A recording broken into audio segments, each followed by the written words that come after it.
अस्सलामुअलैकुम। आज आपके साथ फार्माकोलॉजी जेनरिक बीएसएन सेमेस्टर 3 के जो इम्पोर्टेंट बेसिक यूज़ है वो आपके साथ शेयर करेंगे। तो ये सबसे पहले एमसीक्यूज़ में कहना चाह रहे हैं कि फार्माकोकाइनेटिक्स का मतलब क्या होता है। तो pharmacokinetics is the study of, इसमें सेलेक्ट वन जो राइट ऑप्शन है उसको डिस्कस करना है। सबसे पहले है methods of new drugs development, B में है absorptions, distribution, metabolism and excretion of drugs, mechanism of drugs, biological and therapeutic effects of my drugs. तो इसका right answer absorptions, digestion, metabolism and excretion of drugs. Basically pharmacokinetics से मुराद ये होता है कि वो मेडिसिन किस तरह हमारे बॉडी में अपना फंक्शन करते हैं, उसकी डाइजेशन किस तरह होती है, उसकी डिस्ट्रीब्यूशन किस तरह होती है, उसकी एब्जॉर्प्शन किस तरह होती है और उसकी एक्सक्रीशन किस तरह होती है। तो इसका राइट आंसर बी है। इसके बाद नेक्स्ट एमसीक्यूज में पूछ रहे हैं कि ब्रांड नेम को हम क्या कहते हैं। ब्रांड नेम को हम ट्रेड नेम भी कहते हैं। ब्रांड नेम बेसिकली इसका राइट आंसर है ट्रेड नेम। और जेनरिक नेम को हम बेसिकली केमिकल नेम भी कहते हैं। ये एमसीक्यूज भी इस तरह भी पूछा जा सकता है। इसके बाद है dash class of drugs is use to treat allergic condition. Allergic condition को ट्रीट करने के लिए कौन से मेडिसिन देते हैं। हाइपोलिपिडेमिक, हरगिज़ नहीं। हाइपोलिपिडेमिक वो मेडिसिन होते हैं जो सीरम में लिपिड्स की मिकदार को बढ़ा देते हैं। एंटी एपिलिप्टिक्स बेसिकली जो एपिलिप्सी को ट्रीट करने वाले मेडिसिन होते हैं। एंटी एमेटिक्स जो नोजिया वोमिटिंग होती है उसको ठीक करने के लिए मेडिसिन देते हैं। एंटी हिस्टामीन्स, जी बिल्कुल इसका राइट आंसर एंटी हिस्टामीन्स है। हिस्टामीन्स हमारे एक सेल होते हैं जो एलर्जिक रिस्पॉन्स में हाइपर हो जाते हैं और उसको उसकी जो हाइपर एक्टिविटी होती है उसको डिक्रीज़ करने के लिए हम एंटी हिस्टामीन्स देते हैं। नेक्स्ट एमसीक्यूज़ में पूछा जा रहा है कि dash statement best describe pharmacology.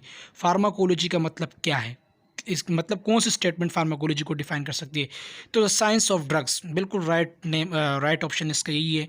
Drugs की जो साइंस होती है उसे हम फार्माकोलॉजी कहते हैं। इसके बाद है half life is the time required to. Half life T is equal to 1/2, इसे हम हाफ लाइफ ऑफ मेडिसिन भी कहते हैं। इसका मतलब क्या होता है। तो ऑप्शन नंबर ए है change the amount of a drug in a plasma by half during elimination. Elimination के वक्त जो प्लाज्मा लेवल होता है उसमें ड्रग्स की जो अमाउंट होती है उसको बेसिकली कितने टाइम में उसकी एलिमिनेशन होती है, यानी हाफ लाइफ कितने टाइम में उसकी प्लाज्मा से एलिमिनेशन हो जाती है। तो इसका राइट आंसर ए ही है। नेक्स्ट एमसीक्यूज़ में पूछ रहे हैं कि जो एपीकेक सिरप है, एपीकेक सिरप को हम किसके लिए प्रेस्क्राइब करते हैं। ये जीआईटी के जो यूनिट है उससे ये एमसीक्यूज़ को डिराइव किया गया है।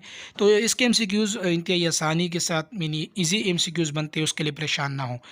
तो इसको हम एमेटिक्स के लिए देते हैं। एमेटिक्स से मुराद ये होता है कि जो जिसे हम एंटी पेरिस्टाल्सिस मूवमेंट भी कहते हैं। एमेटिक्स यानी नोज़िया और वोमिटिंग के लिए, यानी अगर हम चाहते हैं कि पेट खाली हो जाए और वोमिटिंग स्टार्ट हो जाए, इसमें हम एपीकेक देते हैं।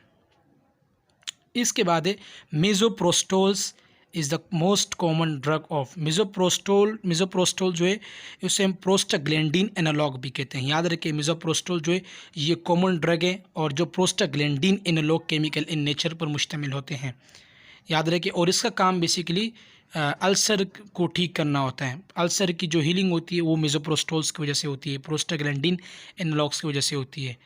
इसके बाद है sucralfate is the most common drug of. ये जो सुक्राल्फेट है अल्सानिक इसका ब्रांड नाम होता है। वो बेसिकली म्यूकोजल प्रोटेक्टेंट्स के लिए हम देते हैं। जब अल्सर होता है पेप्टिक अल्सर तो उसमें हम सुक्राल्फेट मेडिसिन देते हैं ताकि जो म्यूकोज़ा है गैस्ट्रिक म्यूकोज़ा उसकी प्रोटेक्शन हो। इसका राइट आंसर भी म्यूकोजल प्रोटेक्टेंट्स है। इसके बाद है the new agent for ulcer treatment are. Ulcer treatment के लिए जो नया एजेंट है वो क्या है। एंटासिड है, जी बिल्कुल नहीं। एंटासिड तो एसिड को न्यूट्रलाइज करता है। म्यूकोजल प्रोटेक्टेंट्स है, नहीं बिल्कुल, ये तो सक्राल्फेट है। H2 ब्लॉकर्स नहीं, H2 ब्लॉकर्स भी नहीं है। तो इसका राइट आंसर पी है, PPI प्रोटोन पम्प इनहिबिटर। इसके बाद है dash is an antacid is rarely used because of potential systemic absorptions. तो सोडियम बाइकार्बोनेट है। सोडियम बाइकार्बोनेट जो है ये एंटासिड है और इसको हम इंतहाई कम मिकदार में यूज़ करते हैं क्योंकि इसकी सिस्टमिक एब्जॉर्प्शंस इंतहाई कम होती है। तो एल्यूमिनियम हाइड्रोक्साइड नहीं है, मिल्क ऑफ मैग्नीशिया नहीं है, कैल्शियम साल्ट नहीं है। इसका राइट आंसर सोडियम बाइकार्बोनेट है। इसके बाद है drug that are inorganic chemical and are used for naturalised acid. ये एमसीक्यूज मिस्टेक हुआ है, न्यूट्रलाइज आएगा इसमें। न्यूट्रलाइज्ड एसिड, जो एसिड को न्यूट्रलाइज करते हैं उसे हम क्या कहते हैं? एंटासिड। पहले आ चुका है, आई थिंक मैं समझा चुका हूँ। एंटासिड का मतलब क्या होता है? एंटासिड जो एसिड को न्यूट्रलाइज करे उसे हम बेसिकली एंटासिड कहते हैं। इसके बाद dash H2 blockers can be use in hepatic dysfunction. Hepatic dysfunctions में, यानी कि अगर लीवर फेल है तो उस सूरत में कौन से ऐसे H2 ब्लॉकर्स है जिसको हम इस्तेमाल कर सकते हैं? तो इसमें बेसिकली निज़ाटिडीन ये एक H2 ब्लॉकर है जो सिर्फ हेपेटिक डिसफंक्शन यानी लीवर फेलियर या लीवर के अंदर कोई अगर क्रॉनिक लीवर डिजीज़ है उसमें हम दे सकते हैं। इसके अलावा हम नहीं दे सकते। बाकी जैसे कि रेनिटिडीन है, सिमिटिडीन है, फेमोटिडीन, ये हम नहीं दे सकते। हम सिर्फ इसमें निज़ाटिडीन देंगे। इसके बाद है dash drug block the release of HCl in the stomach in response to gastrin. H2 blockers, जब गेस्ट्रीन हार्मोन रिलीज़ हो जाते हैं तो स्टमक से HCl रिलीज़ हो जाता है। HCl को बेसिकली पेराइटल सेल रिलीज़ करता है। तो H2 ब्लॉकर्स रिसेप्टर जब ब्लॉक हो जाते हैं तो उसकी वजह से HCl की प्रोडक्शन बंद हो जाती है। HCl हार्मोन जो एसिड है वो रिलीज़ नहीं हो पाता। There are dash types of drugs that can affect the gastric acid secretion. कितने टाइप के ऐसे ड्रग्स है जो गैस्ट्रिक एसिड सिक्रीशन को इफेक्ट कर सकते हैं? तो 5 टाइप्स है। इसके बाद है most of the gastrointestinal disorder related to mortality. ज़्यादातर ऐसे गैस्ट्रोइंटेस्टाइनल डिसऑर्डर होते हैं जो मोर्टेलिटी की वजह से होती हैं, जैसे कि इरिटेबल बोल सिंड्रोम हो गया, या इसके अलावा IBD इरिटेबल बोल डिजीज़ हो गए। और भी बहुत सारे ऐसे गैस्ट्रोइंटेस्टाइनल डिसऑर्डर्स हैं जो GI की एबनॉर्मल मोर्टेलिटी की वजह से होती है। इसके बाद है फ्लोकोनाजोल को हम वेजाइनल कैंडिडियासिस में इस्तेमाल करते हैं। याद रखें, फ्लोकोनाजोल ये बेसिकली इसको हम वेजाइनल कैंडिडियासिस जो कि फंगल इन्फेक्शन है उसमें हम इसको इस्तेमाल करते हैं। इसके बाद है एबाकेविर। बेसिकली एबाकेविर को हम किस सूरत में इस्तेमाल करते हैं? तो HIV इन्फेक्शन को हम उसको जो सिम्टोमेटिक पीरियड है उसको कम करने के लिए एबाकेविर का इस्तेमाल करते हैं। Dash can be particularly useful in treating lung and chest infection. Lung और चेस्ट इन्फेक्शन को ट्रीट करने के लिए हम क्या देते हैं? तो मैक्रोलाइड्स एंटीबायोटिक हम देते हैं। Most important MCQs। इसके बाद है tetracycline comes in pregnancy category. कौन सी कैटेगरी में आता है? तो कैटेगरी D। इस पर मैं लेक्चर अपलोड कर चुका हूँ, एंटी इन्फेक्टिव कंप्लीट। और ये तमाम एक किस्म के पैराग्राफ वहीं से उठाए, डाव की PPT मौजूद है, आप उसको रीड करें, इंशाल्लाह बहुत फ़ायदा होगा। इसके बाद है dash are commonly use to treat severe acne. जो एकिन फॉर्मेशन होती है चेहरे पर और इसके अलावा पूरे जिस्म पर जो दाने वगैरह होती है, तो उसको में हम टेट्रासाइक्लिन एंटीबायोटिक देते हैं। इसके अलावा जिंटामाइसिन इज़ द एग्जाम्पल ऑफ। जिंटामाइसिन एक एग्जाम्पल है जो कि अमाइनोग्लाइकोसाइडेस एंटीबायोटिक से ताल्लुक़ रखता है। इसके अलावा अमाइनोग्लाइकोसाइडेस की मोस्ट कॉमन साइड इफ़ेक्ट में ऑटोटॉक्सिसिटी, नेफ्रोटॉक्सिसिटी और इसके अलावा हेपेटोटॉक्सिसिटी। ये याद रखें, ये मोस्ट इंपॉर्टेंट MCQs है और ये हर साल आता है। पिछले प्रीवियस एग्जाम में भी ये MCQs पूछा गया था।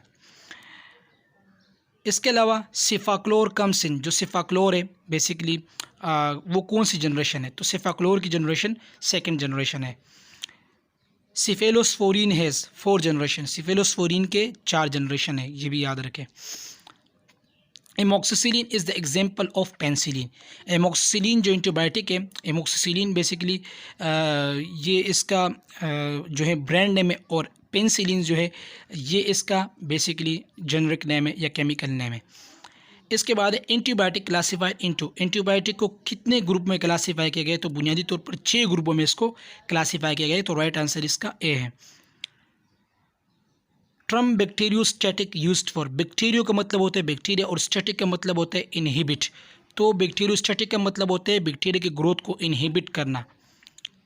इसके बाद है ट्रम बैक्टीरियोसिडल। बैक्टीरियोसिडल, सिडल का मतलब होता है किल करना। तो बैक्टीरियल ग्रोथ को किल करना बेसिकली हम बैक्टीरियल सिडल कहलाती हैं। जो ये एंटीबायोटिक होते हैं, बैक्टीरियोस्टैटिक भी होते हैं और बैक्टीरियोसिडल भी होते हैं। Antibiotic resistance happen when. Germs get so strong. याद रखें एंटीबायोटिक रेजिस्टेंस तब होता है जब जर्म्स जो है जो माइक्रो ऑर्गेनिज्म है वो मजबूत हो जाते हैं, इसकी वजह से एंटीबायोटिक रेजिस्ट कर जाती हैं।